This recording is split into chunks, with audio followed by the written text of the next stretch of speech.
257, hold north of Gill VOR on the 350-degree radial. Left turns 8,000. Crusader 32 Charlie, cleared to land runway 29er right, wind 310, what's up? King Air 17 Hotel, cleared to the Evergreen Airport, Victor 15, that is filed. Maintain 7,000, departure control frequency. Mooney 43 Echo, turn right, heading 240, descend and maintain. Seneca 9150 Zulu, maintain VFR conditions above 11,000.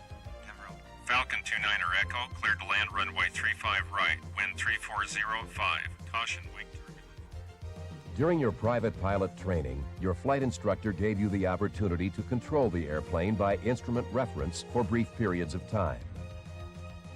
As you enter the world of instrument flight, you need to develop the knowledge and skills to fly the airplane on a continuous basis by referring solely to your instruments and gauges.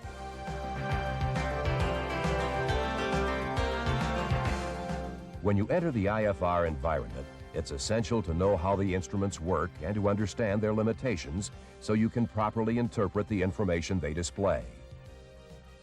To begin, let's review the basic flight instrument systems.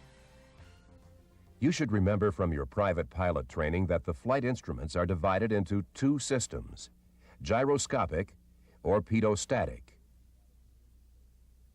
The gyro instruments include the attitude indicator, heading indicator, and turn coordinator, while the pedostatic instruments are the airspeed indicator, the altimeter, and the vertical speed indicator.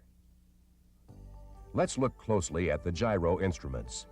On most small airplanes, the gyros in the attitude indicator and heading indicator are vacuum driven, while the turn coordinator is electrically powered. By having different power sources for the individual gyros, you'll have backup information if one system fails. One of the main reasons a gyroscopic instrument is able to display its information is because of a principle called rigidity in space. Inside the instrument, a rapidly spinning gyro tends to resist the external forces produced as the airplane maneuvers around it. By having the gyro remain in a relatively fixed position, the aircraft's attitude can be measured in relation to the gyro. The turn coordinator also incorporates another principle called precession.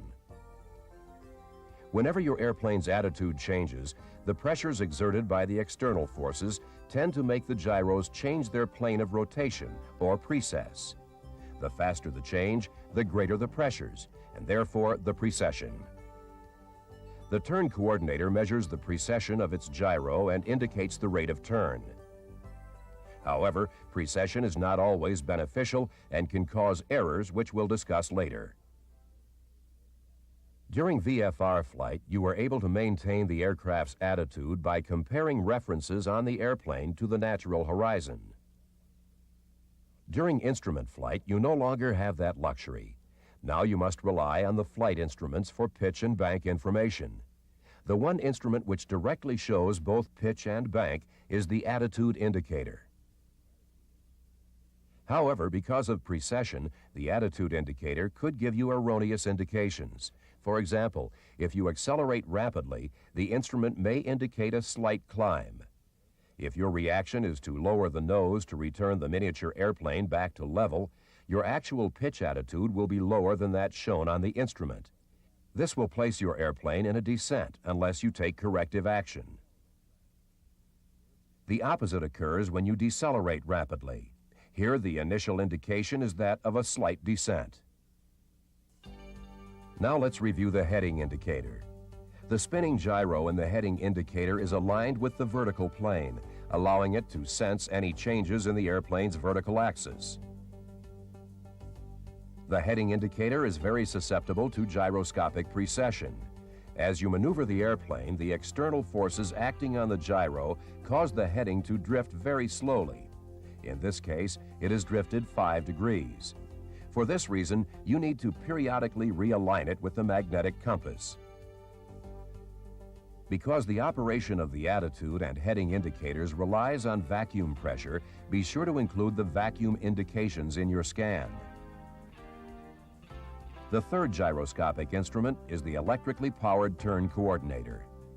Although the miniature airplane looks like it is banking, it is only measuring the rate of turn or roll rate.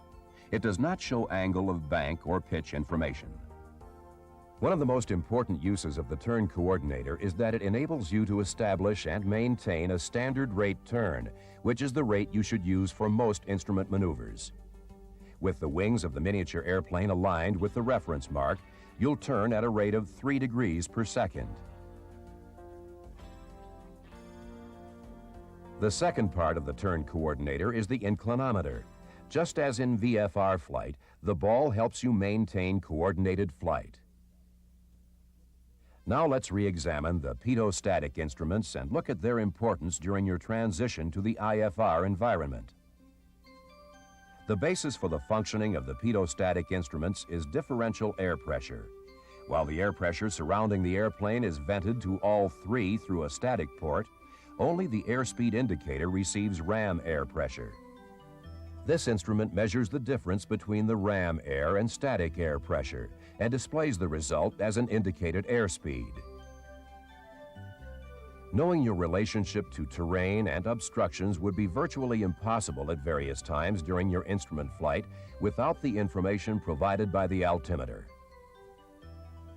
As you learned during your private pilot training, the altimeter senses changes in the surrounding air pressure. Your mean sea level altitude is shown when you adjust the instrument to the correct local altimeter setting. If you didn't adjust your altimeter to the changing conditions, your actual height above sea level would be higher or lower than that indicated. Remember that as atmospheric pressure increases, your actual altitude is higher than that indicated. When the pressure decreases, your actual altitude is lower than indicated on the altimeter. To prevent the wrong indication, you should set your altimeter to the local altimeter setting. During instrument flight, air traffic control periodically provides you with the correct altimeter setting. The final pitot-static instrument is the vertical speed indicator. Although it is not required for instrument flight, you'll find that it's extremely useful for helping to control the airplane precisely in instrument weather. The VSI senses how fast the surrounding air pressure decreases or increases as you climb or descend, and displays the change as a rate in feet per minute. When a change in altitude occurs, the VSI immediately registers the trend of movement. It then stabilizes to show the actual rate. As an instrument pilot, you should be aware of the erroneous readings which can occur if the pitot-static system becomes blocked by ice, dirt, or even insects. If the pitot tube becomes blocked, two types of errors can occur with the airspeed indicator. If the air inlet is blocked but not the drain hole, the pressure in the line will vent out the opening, causing the indicator to drop to 0. However, if both openings are clogged while the static port remains open, air pressure remains in the line and the airspeed indicator now performs like the altimeter. As the airplane climbs from the altitude where the blockage occurred, the airspeed increases. Conversely, as you descend, the airspeed decreases. To help prevent blockages in the pitot system when operating in possible icing conditions, you should make sure the pitot heat is on if your airplane is so equipped. If the pitot tube remains open but the static system becomes blocked, the airspeed indicator still reacts to changes in airspeed. However, the indications are not correct. If you're operating at a higher altitude than where the system became blocked, then the airspeed reads lower than it should. Below the altitude, the airspeed indication is higher. The greater the altitude change, the greater the error. If the static system becomes blocked while you're changing altitudes, the altimeter freezes in place and the VSI returns to 0. If this occurs, you need to find an alternate source of static pressure. Many aircraft have an alternate static source. On a non-pressurized airplane, it is usually vented to the cabin area. If an alternate source is not available, you could, as a last resort, break the glass on the VSI. With the glass broken, you should consider any VSI readings unreliable. In both cases, the pressure inside the cabin is slightly lower than that surrounding the airplane. Therefore, the altimeter will read higher and the airspeed faster than normal. Because the flight instruments are so critical during IFR conditions, you should take extra care to ensure they are working properly. This includes making sure the static, altimeter, and automatic pressure altitude reporting systems have been inspected within the preceding 24 calendar months. During the pre-flight, visually inspect the static port and pitot tube for obstructions. Once inside the airplane, check that the wings are level in the turn coordinator, that there is fluid in the inclinometer, and that the ball rests in the lowest point. Then when you turn the master switch on, listen to the sound of the electrically driven gyros and make sure there are no abnormal noises.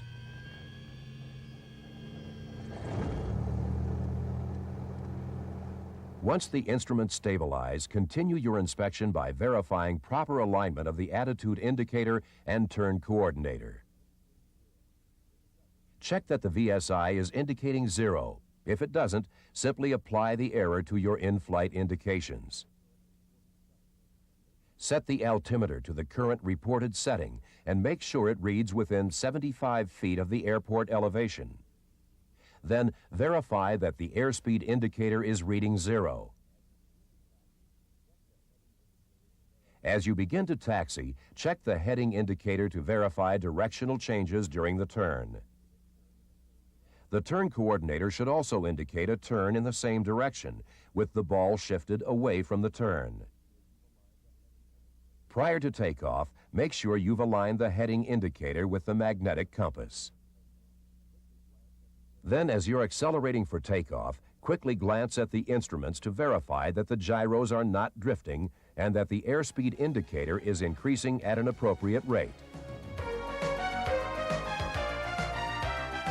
The world of instrument flight is a truly fascinating one.